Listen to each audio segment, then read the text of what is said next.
Here the question of doubt has been posed to me.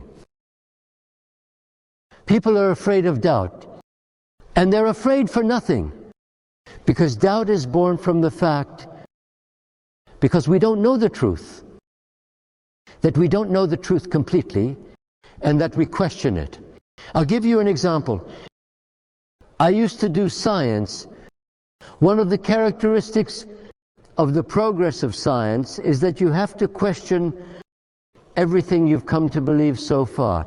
If a scientist gathers facts, they're at first disparate, and then he puts them together, and it's like a big picture, and it's like it's whole. At that point, if he's a real scientist, he'll ask himself a question: where's the crack?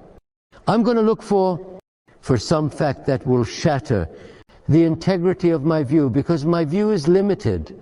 And the whole of science is to gather facts, to make a whole out of them, and to question that whole in order to make it deeper, broader, and fuller. And it's the same with faith.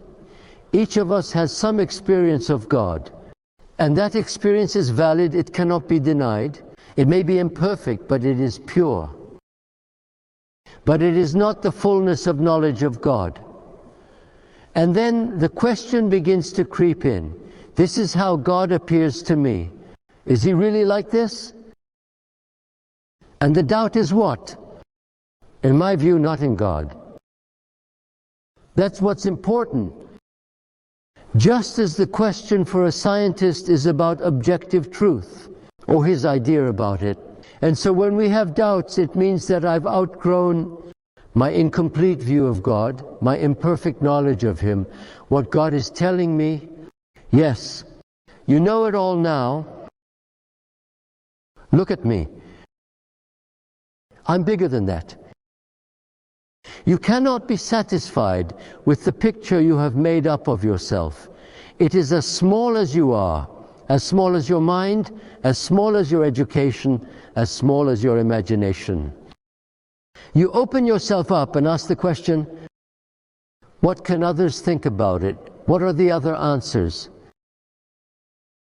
And don't worry, I won't take offense if you question me, because it's not me you're questioning, it's your idea of me.